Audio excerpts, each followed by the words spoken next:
Welcome ভাগ্যবার্তা অনুষ্ঠানে। আমরা বিবাহের সম্বন্ধে অনেক কথা শুনে থাকি। We are long journey of marriage life. আমাদের 20 থেকে 25-30 বছর, হয়তো যাদের 30 বছরের আগে বিবাহিত হয় তাদের কথাটা আলাদা। যাদের 30 এর পর বিবাহ হয়, অনেকের 25-এর পর বিবাহ হয়, অনেকের 22-এর পর বিবাহ হয়। তার মানে 22 থেকে যদি আমরা 60 বছর বেঁচে থাকি বা 20 থেকে যদি 60 বছর বেঁচে থাকি, তাহলে লং জার্নি কোনটা বলা হচ্ছে? Marriage life. এই ম্যারেজ লাইফে আমাদের ডেভেলপমেন্ট হবে কিনা, কোন কোন গ্রহগুলোকে দেখতে লাগবে। দেখুন, আমার এই ভাগ্যবার্তা অ্যাস্ট্রোলজি বা ধর্ম সম্বন্ধে সংক্ষেপে কিছু বক্তব্য অনুষ্ঠানগুলো যেগুলো করছি, এগুলো আমার, কিন্তু আমি নিজের মতন করে করছি। এতে কিছু লোকের হয়তো ভালো লাগতে পারে, হয়তো নাও ভালো লাগতে পারে। যারা দেখছেন, যাদের খুবই ভালো লাগছে, লাইক শেয়ার কমেন্টস করবেন, সাবস্ক্রাইব করে রাখবেন। নতুন নতুন ইনফরমেশন গুলো আমি আপনাদের দিতে থাকবো। তো পুনরায় যেটা বলছিলাম, ম্যারেজ লাইফের পর আমাদের ভাগ্যের উন্নতি হবে কিনা, এটা বিশেষ করে জানার প্রয়োজন। আমার কাছে এসে অনেকে প্রশ্ন করে, জিজ্ঞেস করে, হাত দেখায়, ঠিকুজি কুষ্টি করায়। তাদেরকে আমি ওই একইভাবে একই কথা বলি।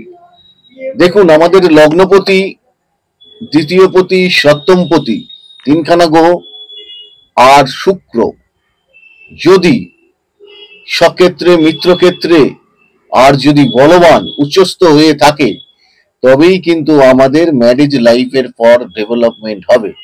এখানে দেখার বিষয় আছে মাঙ্গলিক, কাকবন্ধা, কালসর্প দোষহ, এইগুলোকে দেখেই কিন্তু এটা বিচার করতে হবে।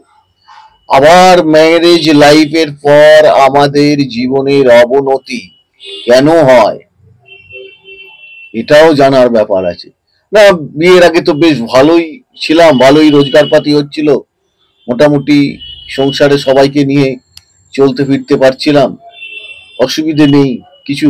এখন অসুবিধে হচ্ছে, তখন সেরকম অসুবিধে ছিল না। দেখুন, ম্যারেজ লাইফে খানিকটা কিন্তু আপনার নিজের উপরে নির্ভর করবে। We are adjustment of your wife. আপনি কতটা ওয়াইফের সাথে অ্যাডজাস্টমেন্ট করতে পারছেন। এখানে আরেকটা কথা বলার আছে, যে কথাটা না বললেই নয়, ওয়াইফকেও সেই রকম ভাবে হতে হয়। সেই জন্যই আমি দেখেছি এটা ম্যারেজ লাইফে, মানে লাভ ম্যারেজের পর যারা লাভ ম্যারেজ করেছে, যারা লাভটাকে অনেক দিন লং এ টেনে নিয়ে গিয়ে পরে বিবাহ করেছে, তাদের জীবনের বেশিরভাগ ক্ষেত্রেই খারাপ এসছে। যারা 1 মাস, 2 মাস, 3 মাসের মধ্যে লাভ করে বিবাহ করেছে, তাদের ক্ষেত্রে 80% ভালো, বাকিটা ইজ বিগ ড্যামেজ। একদম গ্যারান্টি দিতে পারি আমি। আর একটা কথা বলছি আপনাদের, এগুলো নিজেদের উপর খানিকটা নির্ভর করে।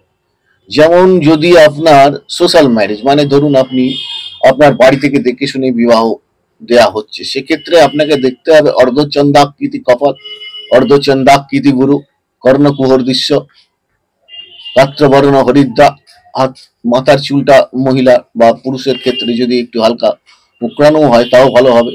তবে এখন অর্ধচন্দ্রাকৃতি গুরু তো বিউটি পার্লারই বানিয়ে দিচ্ছে।